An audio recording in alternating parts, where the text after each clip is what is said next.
뇌는 모든 신체 기능을 관장하기 때문에 우리 몸의 컨트롤 타워라고 불리죠. 흔히 뇌질환이라고 하면 치매, 뇌졸중 정도를 떠올리기가 쉬운데요. 하지만 최근에는 뇌동맥류 환자가 꾸준히 늘고 있고요. 무엇보다도 뇌동맥류는 머릿속의 시한폭탄이다라고 불릴 정도로 생명을 위협하는 무서운 뇌혈관 질환이라고 합니다. 자, 오늘은 한림대 성심병원 신경외과 장인복 교수를 모시고요. 뇌동맥류에 대해 자세히 알아보도록 하겠습니다. 모셔보겠습니다. 교수님 어서 오세요. 네, 안녕하세요. 한림대 성심병원 신경외과 장인복입니다. 네, 반갑습니다. 환영의 박수. 제가 초면에 실례를 좀 했습니다. 놀라셨죠? 아니, 재밌었습니다. 네, 긴장하셨다면 혹시 긴장이 좀 풀리셨으면 네. 좋겠고요. 네, 좀 민망합니다. 아까는 춤을 췄는데 지금은 또 갑자기 이렇게 의학 상담을 하게 되니까. 자, 일단 본격적으로 들어가서 워낙에 뇌혈관 질환이라는 게 종류가 많다 보니까요, 교수님. 뇌졸중, 뇌출혈, 뇌동맥류 굉장히 혼란스럽거든요. 저처럼 일반인은 어떻게 구분을 해야 돼요? 네, 그 뇌졸중이란 거는 이제 큰 개념이거든요. 크게 뇌출혈, 뇌경색으로 나눌 수 있는데 네. 뇌혈관이 터져서 생기는 것은 뇌출혈, 그다음 혈관이 막혀서 생기는 것은 뇌경색이고요. 큰 개념이고 네. 그 중에 한 가지가 이제 뇌출혈이 있는데요. 네. 뇌출혈도 또 여러 가지 원인에서 발생할 수 있거든요. 그래서 대표적인 것이 자발성 뇌출혈이 있고, 그다음 오늘 말씀드릴 뇌동맥류 파열에 의한 뇌지주막하 출혈, 그리고 동정맥경이라든지 모야모야병, 뇌종양에 의해서도 뇌출혈이 발생할 수 있습니다. 그 중에 뇌동맥류 파열에 의한 뇌출혈이 가장 위험하다고 할 수 있습니다. 여러 가지 이유로 뇌출혈이 발생할 수 있다라고 하셨는데 그 중에서 한 가지 원인이 뇌동맥류다라는 네, 말씀이신 맞습니다. 거죠. 네. 그럼 오늘 특히나 뇌동맥류에 대해서 이야기를 나누고 싶다라고 저희에게 이제 먼저 제안을 해주셨는데 특별히 뇌동맥류에 대해서 이야기를 하고 싶다고 하신 이유가 있을까요? 뇌동맥류가 모르고 사는 경우도 많거든요. 그리고 갑자기 당하면 생명을 잃을 수도 있고 굉장히 무서운 병이라서 전 국민이 다 아셨으면 좋겠습니다. 사실 저는 제가 조금 이게 어리석은 질문일 수도 있는데 뇌동맥류라는 얘기를 처음 들어봤어요. 뇌동맥류가 어떤 부위의 이름인 건지 아니면 질환의 이름인 건지 요거부터 좀 듣고 싶어요. 뇌동맥류가 뭐예요? 네, 두 가지 다 맞는 건데요. 일단 뇌동맥류니까 뇌혈관에 생긴 것이고요. 동맥류란 것은 혈관이 꽈리처럼 풍선처럼 부푼 것을 말하는 거거든요. 그래서 뇌혈관이 이제 뇌의 구석구석이 혈액을 공급해야 되는데 네. 꽈리처럼 부풀어 있으니까 제 역할을 못하는 것이고 그것이 터지면 생명을 위협을 느끼거나 네. 아니면 마비라든지 후유증을 남길 수가 있습니다. 그러면 뇌혈관이 꽈리처럼 부풀어 오르는 게 바로 뇌동맥류다. 네. 이렇게 알면 되겠군요. 그러면 앞서 말씀하신 것처럼 뇌동맥류에 의해서 이렇게 뇌출혈이 일어나는 게 가장 위험하다. 네. 근데 이걸 모를 수도 있다. 네. 그럼 증상이 없는 거예요? 그렇죠. 터지기 전까지는 모르고 사는 경우가 대부분이죠. 와. 네. 그러면 뇌동맥류라는 게 어떤 이유로 이게 발생이 되는 거예요? 예. 보통은 이제 고혈압이 많이 관련이 돼 있는데 고혈압. 예, 어떤 이유에서든지 어떤 혈관을 계속적으로 높은 압력으로 자극을 한다든지 어떤 혈관 부위에 염증이 생겨가지고 네. 풍선이 부풀듯이 조금씩 부풀어가지고 뇌동맥류가 생기는 것이고 어느 순간 뻥 터지면 뇌출혈이 생기는 것입니다. 그러면 만약에 제가 이제 뇌동맥류 판정을 진단을 받고 선생님한테 이렇게 얘기를 듣는데 선생님께서 방금 말씀하신 것처럼 지속적으로 높은 압력을 받아서 혈관이 자극되거나 혈관에 염증이 생겨서 뇌동맥류가 생긴 겁니다라고 말씀을 해주시면 저는 선생님한테 이렇게 여쭤볼 것 같아요. 아니 왜 저는 제 혈관에 그렇게 높은 압력을 받게 됐죠? 제 혈관은 왜 염증이 생겼죠? 라고 오히려 여쭤볼 것 같거든요. 제 혈관은 왜 염증이 생겼고 제 혈관은 왜 압력을 받게 됐을까요? 일반적으로 우리가 설명하는 것이고요. 보통 이제 관련 인자로 많이 설명을 하죠. 뇌동맥류 생기는 인자가 고혈압, 그다음에 흡연, 그다음에 나이하고도 관련이 있고요. 네. 가족력도 있고 여성한테 많습니다. 그래서 저희가 이런 설명하면 선생님 저는 고혈압도 없고 담배도 안 피웠는데 왜 생겼죠? 유전적인 요인일 수도 있고 네. 어떤 우리가 알지 못하는 기전으로 인해서 그 부분이 문제가 생겼다고 생각하시면 될 것 같고 이런 여러 가지 팩터를 고려해서 대처를 하시는 게 좋을 것 같아요. 진짜 흡연이라는 게 좀 원인이 많다면 사실 살짝 찾아보니까 뇌동맥류 환자의 절반 이상이 중년 여성이다라고 하는데 흡연이라고 하면 우리가 뭐 살짝 편견일 수도 있지만 통계상으로 봤을 때도 여성보단 남성이 더 많이 흡연자가 많잖아요. 그렇죠. 근데 왜 중년 여성이 더 많을까요? 네, 좋은 질문인데요. 젊을 때는 사실 남녀 비율이 비슷해요. 근데 여자는 이제 50세 넘어가면 폐경을 일으키잖아요. 네. 그래서 호르몬의 변화가 영향을 미치지 않을까 생각하고 있고요. 특히 에스트로겐에 영향을 미칠 거라고 저희가 생각하고 있습니다. 그래서 50세 이후의 여자가 더 많은 거고요. 네. 그다음에 70세 이상부터는 10만 명당 3, 40명으로 꽤 많습니다. 그래서 여자들은 특히 주의하고 관리를 잘 하셔야 되겠습니다. 뇌출혈의 원인 중에 하나, 그것도 뇌혈관 질환의 여러 가지 종류 중에 하나인 뇌출혈이잖아요. 그렇죠. 근데 그 중에 하나인데도 이렇게 많은 사람들이 앓고 있다고 하니까 뇌혈관 질환 환자들이 많은가요, 선생님? 실제로 많죠. 동맥류뿐만 아니라 여러 가지 질환이 많거든요. 네. 네, 꽤 많습니다. 선생님도 바쁘시겠어요. 네, 바쁩니다. 네. 오늘 감사합니다. 감사합니다. 나와주셔서 네. 감사드리고요. 뇌동맥류의 어떤 증상들 어떤 것들이 있습니까? 가장 흔한 것부터 좀 말씀을 해주신다면요.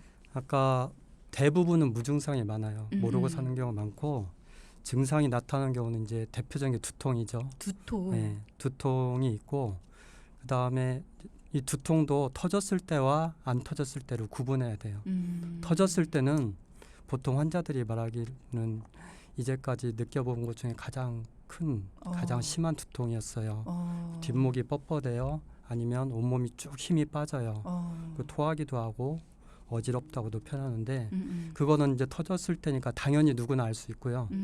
터지지 않았을 때는 모르고 지내는 경우가 많습니다. 근데 사이즈가 꽤 커졌다든지 어느 위치에 발생을 하면 안 터졌어도 눈꺼풀이 처진다든지 눈동자가 확장된다든지 그런 게 있을 수 있고 정말 동맥류가 큰 경우는 만성 두통이 생길 수도 있죠. 그래서 감별을 잘 해야 되겠습니다.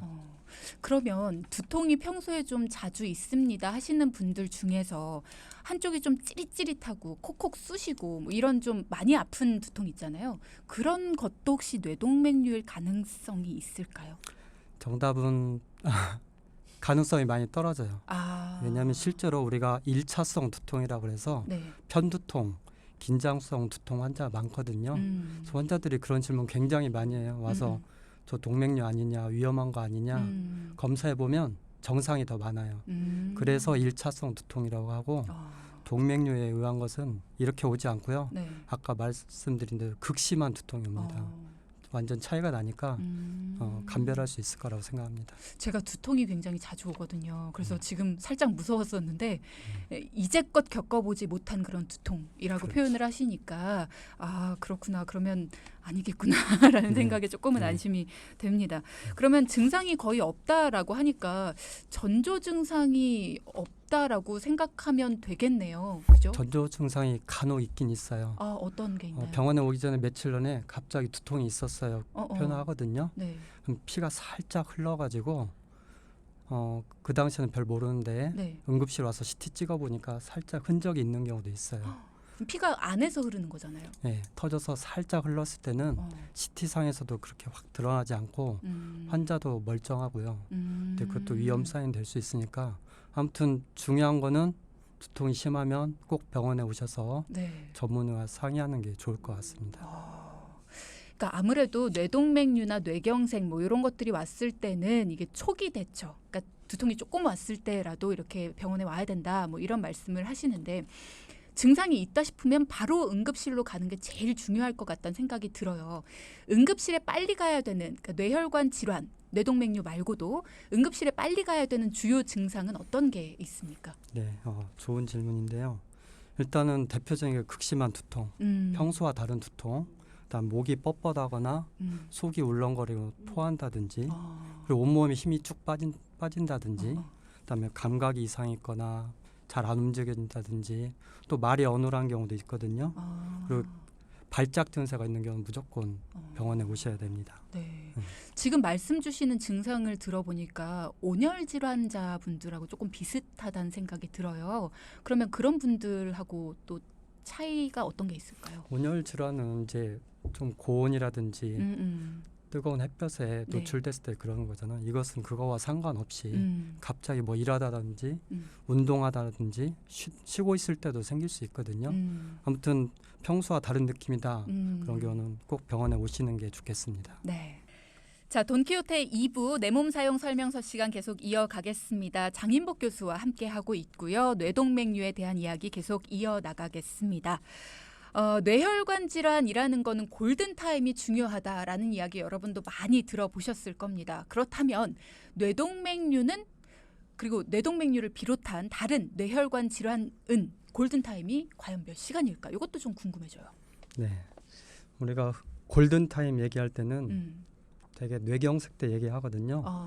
증상이 나타난 지 3시간에서 4.5시간 이내에 오시면 약으로 뚫을 수 있고 네. 그 이후에 오시면 이제 우리 신경외과 의사가 들어와서 직접 뚫는데 뇌동맥류 파일은 따로 골든타임이 있는 것이 아닙니다. 이미 그럼요. 터진 거니까 가능한 빨리 오셔서 적절한 치료를 받는 것이 중요하다고 하겠습니다.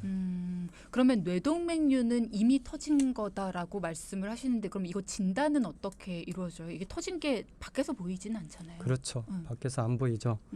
응급실에 오시면 일단 뇌 CT를 찍습니다. CT를 찍으면 하얗게 뇌 지주막하 출혈이 보이거든요. 그게 발견이 되면 뇌동맥류 파열을 의심해서 CTA라든지 MRA라고 뇌혈관을 보는 검사가 있어요. 거기에서 보이면 최종적으로 뇌혈관 조영술을 실시해서 저희가 적극적으로 치료를 하게 됩니다. 저보다도 훨씬 잘 아시는 우리 동키 여러분이시네요. 7418님께서 뇌동맥류 검사는 CT로만 알 수 있나요? 제가 여쭤보기도 전에 먼저 알고 계셨어요. 혹시 스트레스랑도 관계가 있는지도 궁금합니다. 라고 질문 주셨어요. 네, 스트레스는 만병의 근원이죠. 스트레스와 뇌동맥류하고 직접적인 연관은 말할 수 없지만 스트레스가 많으면 혈압이 올라가게 되고 그렇죠. 혈압이 올라가면 또 이런 동맥류가 생길 수 있기 때문에 직접적은 아니더라도 연관이 있을 거는 같습니다. 고혈압 경계 단계인데 그러면 뇌동맥류도 좀 조심해야 될까요? 이런 말씀도 하시네요. 일단 경계 단계면 고혈압약을 먹지는 않잖아요.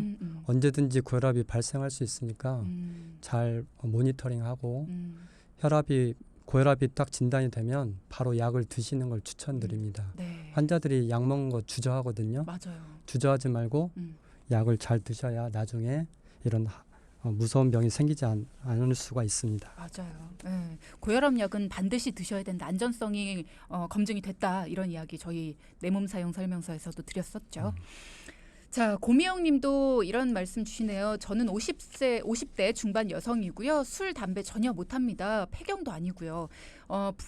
부정맥이랑 뇌동맥이랑 연관이 있을까요? 제가 현재 부정맥이 10분에 하나씩 발견이 된다고 해서 대학병원에 검사 의뢰를 해놓은 상태입니다. 네, 부정맥과 뇌동맥류는 직접적인 연관은 없습니다. 근데 부정맥이 있으면 혈전이 잘 생기거든요. 심장에서 혈전이 생겨서 네. 그것이 뇌로 가서 뇌혈관을 막을 수가 있어요. 그래서 부정맥은 그 뇌경색과 연관이 있습니다. 그러면 어떻게 조심해야 돼요? 부정맥은 약 잘 드시고 아까 말씀드린 대로 갑자기 뭐 한쪽 팔다리가 마비가 온다든지 느낌이 이상하다든지 그런 경우는 빨리 병원에 오시는 게 가장 좋겠죠. 흔히 이렇게 뭐 절이다 뭐 이러면은 그냥 주무르고 마시는 경우도 많잖아요. 근데 그럴 때도 병원에 빨리 가시는 게 좀 필요하겠네요. 그냥 단순히 절인 걸로 병원에 매번 올 수는 없고요. 뭐 힘이 빠진다든지 느낌이 이상하다든지 그런 게 동반될 때 오시는 게 좋겠죠. 그렇군요. 자, 그리고 뇌동맥과 경동맥의 차이는 뭘까요? 라고 임양균님 물어보시네요. 네, 뇌동맥류는요.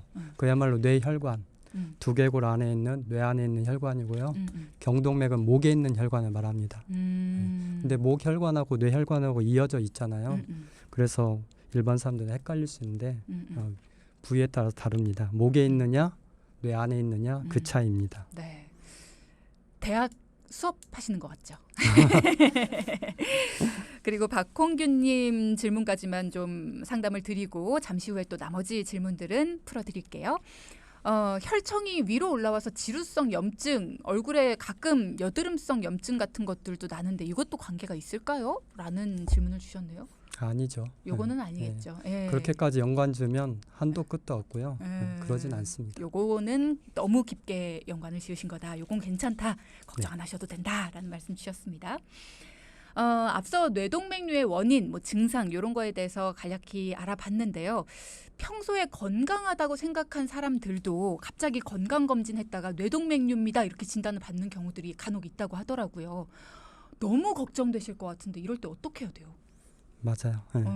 일단 건강검진 받으면 신경외과 의사를 찾아오죠. 그리고 나서 이제 설명을 듣는데 네. 동맥류가 있다고 다 터지거나 다 수술 받는 게 아니니까 너무 걱정하지 마시고 네.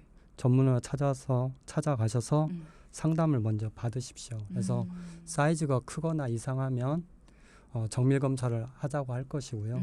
그렇지 않으면 보통은 경과 관찰, 추적 관찰을 하도록 합니다. 요즘에는 젊은 사람들도 많이 발견된다고 하더라고요. 네, 그렇죠? 맞아요. 왜 그럴까요? 네. 저 레전드 때까지만 하더라도 건강검진이 없었거든요. 그래서 무조건 터져서 오는 거예요. 근데 지금은 이제 건강검진을 많이 하니까 상대적으로 검사를 많이 해서 그 찾아내는 빈도가 많아지는 게 아닐까 그렇게 생각이 됩니다. 교수님 목소리만 듣고 굉장히 젊다고 생각한 청취자분들 많으실 텐데 교수님 레지던트 때 건강검진이 없었다 그러면 너무 오래전 같잖아요. 없었던 게 아니고 네. 많이 안 했죠. 그죠. 근데 이제 네. 경제가 발전하니까 건강검진도 많이 하고 그죠. 발견율이 높아지는 것 같습니다. 그렇습니다. 요즘에 젊은 사람들 몇 세 정도 때까지 발견이 되는 걸 보셨습니까? 저 뭐 8살짜리도 6살짜리도 작년에 수술했고요. 뇌동맥류를요? 네. 근데 어렸을 때는 별로 드물어서 이제 검사를 안 하는데 많지는 않지만 있을 거예요. 근데 살아가면서 생기거나 커지는 경우가 많거든요. 그래서 보통 35세 미만은 10만 명당 한 서너 명, 그 이후로는 10만 명당 한 10명에서 20명이거든요. 그래서 젊었을 때는 상대적으로 적지만 없다고는 할 수는 없습니다. 그러면 6살, 8살에 뇌동맥류가 발견이 됐다면 건강검진을 해서 발견된 건 아닐 거 아니에요? 그렇죠. 증상이 있었겠네요. 그 경우는 뇌출혈로 왔어요. 마음이 아프지만 치료는 잘 됐고요. 다행입니다.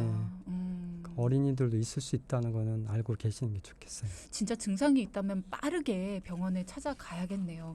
그러면 이것도 궁금합니다. 뇌동맥류 치료는 어떻게 이루어집니까? 네, 일단 검사를 하죠. 검사를 해서 터진 게 아니면 아까 말한 뇌혈관 조영술을 검사해서 네. 치료를 할지 관찰할지 결정하고요. 뇌출혈로 왔다 그러면은 바로 응급실에서 CT 찍고 뇌혈관 조영술을 한 다음에 머리를 열어서 하는 두개골을 열어서 하는 클립 결찰술이 있고요. 그렇지 않으면 코일 색전술로 하는 방법이 있습니다. 클립 결찰술, 코일 색전술 이렇게 네. 나뉘어서 진행을 한다. 이 두 가지가 어떻게 다른 거예요? 어떨 때 어떤 걸 선택하는지도 궁금해요. 일단 수술하는 방법, 클립 결찰술은 예전부터 하던 거예요. 그래서 머리를 열어서 그 다음에 현미경을 보고 그 터진 부위를 찾아내서 그 꽈리처럼 부풀어진 그 동맥류의 목을 그 집게로 딱 물어주는 거예요. 클립으로? 예, 클립으로 물어주면 더 이상 피가 그쪽으로 안 나갈 테니까 그렇게 치료하는 방법이고 네. 코일 색전술은 허벅지에 관을 넣어서요. 네. 그 혈관을 타고 들어서 그 동맥류 내에 미세한 관을 넣어서 의료용 백근 코일이 있습니다. 그걸로 꽉 채워주는 거예요. 꽉 채워주면 더 이상 터지지 않겠죠. 네. 그렇게 치료하는 두 가지 방법이 있습니다. 아무래도 뇌 이렇게 머리 두개골을 여는 방법보다는 만약에 제가 받는다고 한다면 허벅지 쪽을 하는 게 더 나을 것 같긴 한데 맞아요. 그냥 단순한 생각으로는 궁금한 게 머리면은 제일 위에 있는데 왜 허벅지부터 들어갈까요? 네. 너무 멀리부터 들어가는 것 같아가지고 아주 좋은 질문인데요. 아플 것 같아요. 뇌혈관은 머리로 들어가면 머리를 열어야 되잖아요. 네. 머리를 열지 않고 접근할 수 있는 방법이 허벅지 혈관이 좋아요. 굵고 접근하기 좋고 근데 뇌혈관 머리를 열어서 하면은 복잡하겠죠. 머리를 안 열려고 하다 보니까 허벅지 혈관으로 들어가고요. 네. 두개골을 여는 순간 뇌 손상은 심하게 올 거 아니에요. 혈관을 찾아 들어가려면 뇌를 아무래도 손상을 주니까 뇌 손상이 심하고 그다음에 회복도 느리고요. 그다음에 미용상의 문제도 있잖아요. 머리도 깎아야 되고 흉터도 남고. 네. 그런데 허벅지 혈관으로 들어가면 감쪽 같죠. 그래서 저 같아도 머리 열지 않고 가능하다면 허벅지로 들어가서 코일 색전술로 치료할 것 같습니다. 그러면 100명이면 100명 다 코일 색전술로 하면 될 텐데 어떤 경우에 이 클립 요 방법을 씁니까? 네, 맞아요. 가능하다면 요즘 추세는 코일 색전술 하거든요. 근데 혈관이 너무 안 좋아가지고 노인분들 같은 경우는 혈관이 꼬불꼬불해지고 길이 안 좋아요.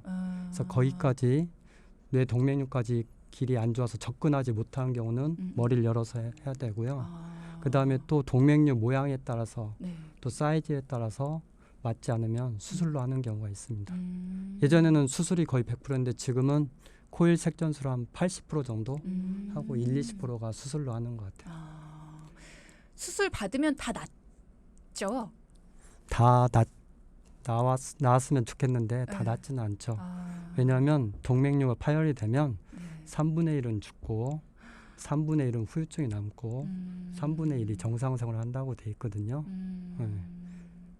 그렇군요. 무서운 병입니다. 네. 굉장히 무서운 병이네요. 네, 내 몸 사용 설명서 시간 계속해서 이어가겠습니다. 뇌동맥류에 대한 이야기 또 뇌출혈에 대한 이야기 나눠보고 있는데요. 앞서 수술 두 가지 수술법에 대해서 이야기를 나눠봤습니다. 코일 색전술 그리고 또 클립 결찰술에 대한 이야기를 나눠주셨는데 그러면 뇌동맥류 진단을 받았지만 수술이 불가능한 경우도 있을까요, 교수님? 있긴 있죠. 어떨 때 수술이 불가능하다고 진단하세요? 정말 뇌 깊은 곳에 네. 뇌관 부위라고 해서 우리 호흡이나 심장을 조절하는 그 부분이 그냥 풍선이 아니고 전체적으로 확장된 경우가 있어요. 그런 경우는 사실 수술하기도 힘들고 그래서 혈관 내 수술로 우리가 스텐트라고 파이프라인 같은 거를 네. 까는 방법인데 아직 다 해결된 건 아니거든요. 정말 불가피한 경우도 간혹 있습니다. 하지만 거의 다 대부분은 치료하고 있습니다. 혈관이 이렇게 터져서 병원에 온 경우에도 수술은 대부분 가능한데 그러나 어떤 경우 정말 드문 경우지만 수술이 불가능한 경우도 있다라는 네, 말씀이시죠? 많지는 않고요. 대부분은 해결합니다. 네. 뇌동맥류 환자들 중에서 몇 퍼센트의 비율로 수술이 이루어지고 몇 퍼센트의 비율로 약물 치료가 됩니까?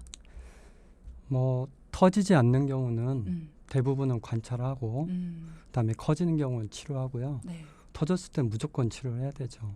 치료라는 게 수술적 치료.